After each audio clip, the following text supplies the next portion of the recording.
Hello and welcome back to the Squash Bagel. So I am pleasantly surprised, or I was pleasantly surprised when I walked in the Squash Club today, and I have a friend of mine, Sean Bailey, who says, hey, I've got a FX125 for you to test out.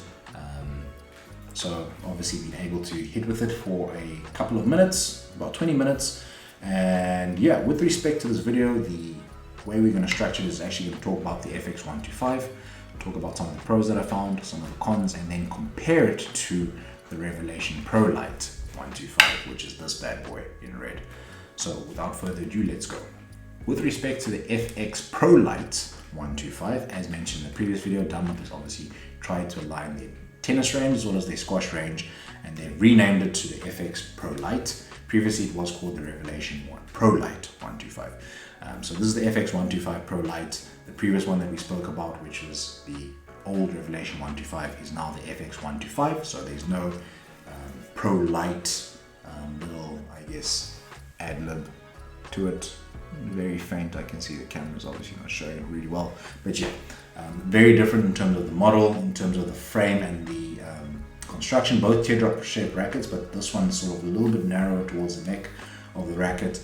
We've got, with respect to the characteristics or what it comes with, we've got a frame weight of 125 that hasn't changed, string pattern of 14/19. The balance is attributed to the head light, but we'll talk about that. The head size has changed. It's a 500 square centimeter head size. It is still obviously made in China and engineered in Japan. It is still powered by Strixon, which is obviously a Dunlop Strixon brand, and we still have the Sonic Core Infi-Energy technology, which is obviously some sort of injection molding at some points. Previously, I think the nodes were here. It would seem that maybe the nodes are here, or they just decided to actually just put the writing a little bit lower. I'm not too sure. In terms of accents, previously we spoke about the accents which were a little bit yellow in the FX125. We've got a lot of blue, as you can see here, the whole way through. So blue, black all the way through, and a little bit of silver, which is quite nice, quite simple. I really do like the cosmetics. So with respect to frame rate, it's 125, and I was not able to measure this racket with the original grip, unfortunately. So I have resorted to looking at a website called Racketlon in South Africa. It's probably one of the biggest distributors of rackets and I guess just sports equipment in the country. They have measured it in at 160.8 grams all in. So yeah, not exactly the lightest racket, but at the same time, not too heavy at all. Definitely is not in the heavy category when I hit on court. With respect to the strings that it comes with the Iconic Pro AF 1.22 millimeters. You do get a thinner one, the Iconic Pro 1.18, which is for me a little bit better. I believe the previous model came with that one, but I could be mistaken there. And yeah, with respect to the tension, as usual, something to complain about on the Dunlop rackets. I don't know why they do it, but the tension is really quite tight. It also does not come with one of the little dampeners or balls that reduces vibration, right? I think one more thing to mention, if you go to their website, Dunlop's website, they've got both the Revelation Pro Lite 125 as well as the FX125 listed on the website, and which is something which is quite interesting, is that they give a power and control rating. So previously on the Revelation 125, which is the red one, they had a power rating of 9 and a control rating of 8. I'm guessing that's out of 10. And this time around, when it comes to the FX Pro Lite 125, they've reduced the power rating to an 8 out of 10, I assume, and the control still stays the same, right? So from their end or their perspective, they say this one should be a little bit less powerful, which baffles me, but at the same time I do understand, because they aren't exactly the same racket, and we'll talk about that when we talk about comparisons. So let's talk about pros. As I said, with a period of 20 minutes on court, trying to hit the ball in all areas, I can tell you it is still great with regards to touch. So obviously in the front court, the volleys are still on point. With respect to controlling and cutting and shaping the ball, you still got it there. It's very maneuverable still, although I believe that it's lost a touch of maneuverability, which we'll talk about in the comparison point of view. And it still comes with the Hydromax grip. So I know some people hate the Hydromax grip. I enjoy it on this racket, but on previous rackets I didn't really enjoy it much, but I still think it's a decent grip. And it is a good string, but unfortunately obviously a little bit tight, which probably even swings more towards the cons. Also one of the pros, I think cosmetically it looks really beautiful. It really sort of aligns with some of the bags and gear and shirts a little bit more than the red. The red is a little bit, sort of in your face. It's a little bit more subtle and quite nice. I'm a big fan of the blue. Okay, let's talk about the cons. So with respect to cons, once again, this is something that's not been verified. I'm always worried about the durability of the racket from Dunlop's end. This one does seem a little bit more rigid, and I'm not too sure if it's just got to, if that's just got to do with the cosmetic or the paint job that they have on it. But even just in terms of feel, it seems a little bit more solid, a little bit more stiff. One thing that I'm a little bit annoyed about, as I did mention, well, two things. One is the high tension that they do have on here. I won't say it vibrates out of box, to be honest with you. It didn't seem like it vibrated a lot, but it didn't feel as crisp. It didn't feel so, I think it didn't feel the best, put it that way. It's not the best racket they've ever made. But the second point, which is pretty annoying, is the fact that they say it's headlight. And I'm not saying it's not. And it's definitely not in the realm of the Pro Lite version of this one, which is the Ali-Fi rack version. Definitely not. It's not in that realm. But I do feel that this version is a little bit more head heavy compared to the previous one. And maybe not head heavy, maybe towards the side of evenly distributed, but I don't know. It just feels that I definitely feel the weight in the head compared to, I guess, an evenly distributed or headlight racket. So they've marketed it as headlight, but I'm not too sure. I'm not buying that. And that's probably one of the cons. And yeah, I think most of the things that I want to say, but I don't want to say now, obviously is going to come down to the comparison. So we might as well just move on to the comparison now. Okay, so with respect to comparisons, right, we've got both of these in hand. As mentioned, this one, which is the FX125, is supposedly bigger by 10 square centimeters, right? And that's really, really small. Can I see it? No, with the naked eye I cannot see it. So I'm not too sure where exactly they decided to go. I have obviously put the rackets over each other and tried to align them as best as possible, right? And this one might seem like, oh yes, I can see the red obviously fits inside the blue. If I switch it around, you're going to see the exact same thing. Maybe not as much. So I think if possible, right, and this is my best to try and align it. With respect to the, the main length, that seems to be the same. But if anything, where I think there could be, a little bit of change, is that maybe it's a little bit wider on the side, right? Possibly. It's really, really slight. Let me just try to distribute that again in terms of balance everything there. And that's what I'm saying. You're really splitting hairs, and 5 square centimeters or 10 square centimeters is really, really small. But yeah, as you can see, maybe there's a little bit when it comes down to the width of the racket and the shape of the mold. I'm not too sure, and that's what I'm saying. Maybe it's a cosmetic thing. With regards to the sonic core technology or the Energy, which is, I believe, some sort of mold that's injected or foam that's injected, the writing seems to be here, and that was my assumption previously, that they've sort of injected something in this end here.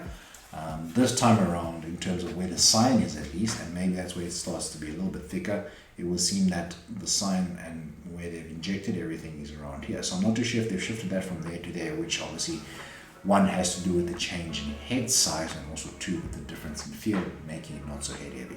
So an extra 10 square centimeters, yes, doesn't seem like much, but obviously we can maybe slightly see something there. But at the same time, which might also be the reason why the weight distribution seems different. So there's definitely a difference with respect to the feel. And yes, I know obviously this is another friend of mine's racket, Tyler. He's got some sort of Technifiber string, if I'm not mistaken. I've never seen a blue string from Technifiber for squash. It's just that I think his string, I was able to get one or source one. Actually feels quite nice. So it's a string that I'm definitely interested in seeing and getting more information about, but it really felt nice. So I think obviously when it comes to restringing this bad boy, you probably could get it to feel a little bit better in terms of the, I guess, that headlight characteristics if you had to get a thinner string, so maybe a Technifiber 1.1 or one of the 1.15 strings out there, or maybe even one 1.18 strings. Maybe it changes it a little bit. Obviously it'll drop a few grams in the head and maybe a few grams overall, which will be quite nice. I believe this Technifiber string that's in here is a 1.25 string. So with respect to, as I said, changes, yes, we've got a bigger head size obviously in this bad boy, which is the FX125. The weight distribution definitely feels different, not gonna lie. I personally preferred my knock with this. When I was testing it out again, I actually even remembered that this was actually quite a phenomenal racket. The only thing I do remember, obviously, I did say as a comment, obviously, with respect to chip marks as well as it maintaining its cosmetic look and feel, didn't really feel like it was really good on Dunlop's end. That was the only disappointing part about it, but it felt really great playing with the Revelation Pro Lite. And in fact, to be honest with you, if I would choose between the two, put a gun to my head, I'll probably go Revelation Pro Lite. Although I'm a big fan of the blue, and as well as the paint job that they have on this. So, you know, it's not to say, what do you want to look good on court, or do you want to actually play well? I think if I wanted to play well, definitely pick this one. If I wanted to look good, obviously play with this one and obviously make a few changes. Maybe dropping the tension, changing to a lighter string, maybe gives you a little bit of a more similar feel. Not fussed about the grip that he put on here. You probably would have put on the same way I have. But that's what I'm saying. With respect to shots, both of them felt good on the drop. I just felt more confident taking the drop in with this one. Both of them felt good out of the back. I definitely feel that it was a little bit easier to drive with this one, with it being a little bit heavier. But at the same time though, with respect to control, shaping and cutting the ball, definitely felt better with this one.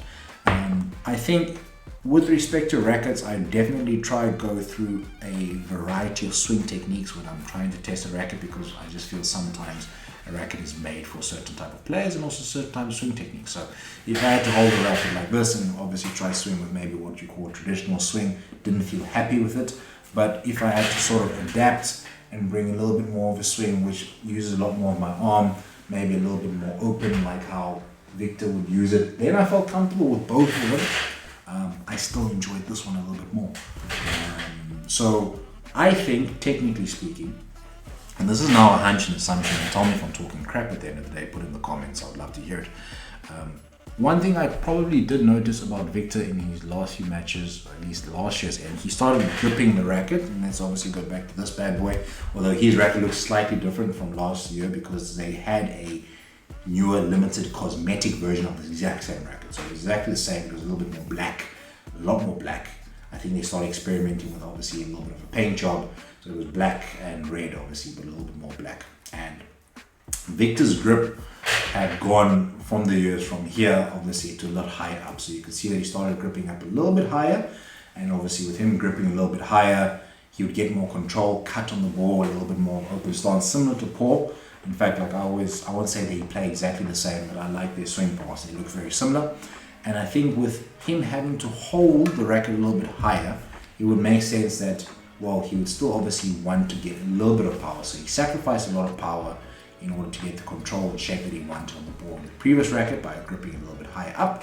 But with this racket, when I started to grip it a little bit higher, then I could sort of start to feel that it would be a lot more similar to the Revelation Pro Lite. So if you feel that, you know, you really do want to keep this racket and you like how the previous one played, first thing that I'll do, chop out the strings, put in a string that you do like, maybe probably a lighter string. Don't go above 1.22 because you're obviously going to add a little bit more to your head again. And then you can adjust obviously your grip. Instead of holding it obviously a little bit towards the middle and neutral, you can go a little bit higher, and with that maybe you start to get, well, I felt it started to be a little bit more similar. You've got a bigger head size, you've got a little bit more weight in the head, so you probably will have to make those tweaks and adjustments if you want to, if you really enjoy the previous one. Maybe you hated the previous one because it didn't feel like, you know, it was heavy enough, and maybe you like this one and that'll work for you. But that's why I said personal preference. I enjoyed the previous one with respect to how it feels, looks, design, cosmetics, as well as something that would match obviously the bags that I do have and stuff. This is a winner. So it's very hard to make a decision on that. I think what would be actually cool is if you could get these blue strings on this blue racket. I think that would be probably be quite cool. So hopefully Sean decides to cut out these strings. But he actually seemed to like it. He's a former Technifiber, die-hard fan, and yeah, he just decided to give things a change, and he really likes it, which makes sense in terms of his swing mechanics.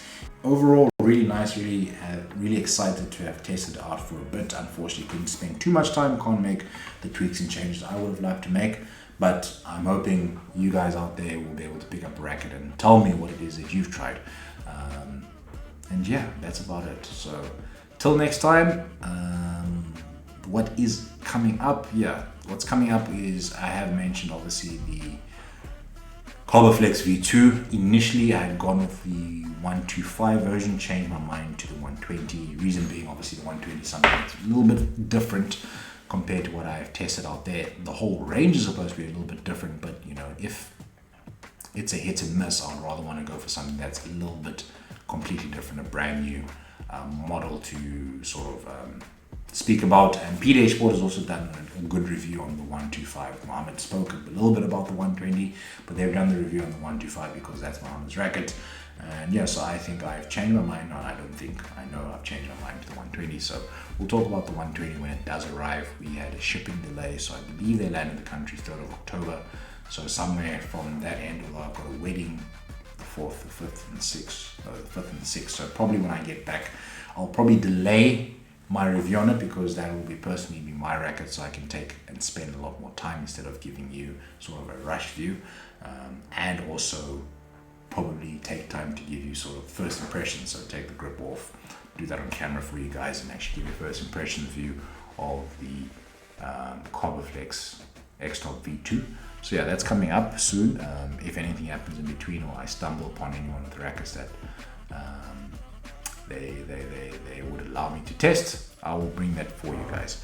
But anyway, till next time, take care, cheers, bye.